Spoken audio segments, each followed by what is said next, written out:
मैं आपको आज जानकारी देना चाहता हूं कि सूचना के अधिकार अधिनियम में जो गरीबी रेखा के नीचे यापन करने वाले व्यक्ति होते हैं उनके आवेदनों में फ़ीस का क्या प्रावधान है। अंतर्गत आवेदन करने पर जो हम पहला आवेदन करते हैं उसमें 10 रुपये शुल्क निर्धारित की गई है, जो कि पोस्टल ऑर्डर या स्टाम्प के माध्यम से लगती है। परंतु सूचना के अधिकार अधिनियम 2005 के अंतर्गत ये प्रावधान किया गया है कि जो गरीबी रेखा के नीचे यापन करने वाले व्यक्ति हैं उनको शुल्क नहीं लगानी पड़ती है। उसके लिए उनको अपना गरीबी रेखा के नीचे का जो कार्ड है उसकी प्रति लगानी पड़ती है, ताकि उनको इस तरीके के शुल्क के भुगतान की छूट है। इसी प्रकार राज्यों में प्रथम अपील में शुल्क का प्रावधान है।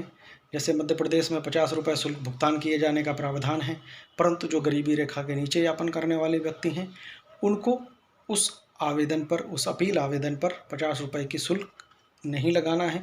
उसको अपने आवेदन जो अपील आवेदन है उसके साथ पुनः उसी गरीबी रेखा के जो कार्ड है उसकी छाया प्रति लगाना है, ताकि जिससे साबित होता है कि वो गरीबी रेखा के अंतर्गत आते हैं और उनको शुल्क के भुगतान की छूट है। इसी प्रकार जो आवेदन के उपरांत जो जानकारी प्रदान किए जाने हेतु दस्तावेजों पर शुल्क अदा करना है, उस शुल्क के संदर्भ में भी ये प्रावधान है कि गरीबी रेखा के जो नीचे जीवन यापन करने वाले व्यक्ति हैं उनको निःशुल्क जानकारी दी जाएगी।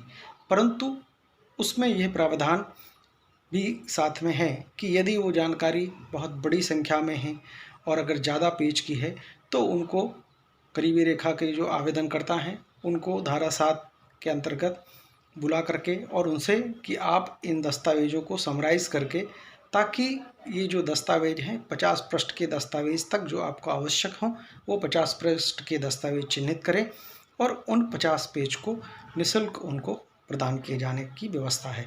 तो ये जानकारी थी कि गरीबी रेखा के नीचे जीवन यापन करने वाले व्यक्ति अगर कोई सूचना के अधिकार के अंतर्गत आवेदन प्रस्तुत करते हैं तो उनसे शुल्क के रूप में किस तरीके से शुल्क लिया जाना या नहीं लिया जाना, उसके संदर्भ में ये व्यवस्था वर्णित है। सूचना का अधिकार अधिनियम एक बहुत अच्छा कानून है, जनहितैषी कानून है, परंतु इसका दुरुपयोग ना हो ये भी ध्यान रखने की आवश्यकता है। इसलिए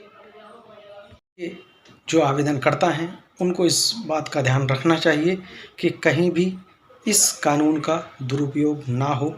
इस कानून का जो सही उद्देश्य है वो उद्देश्य रहे, कानून विफल ना हो, तभी इस कानून का सही उपयोग हो सकता है।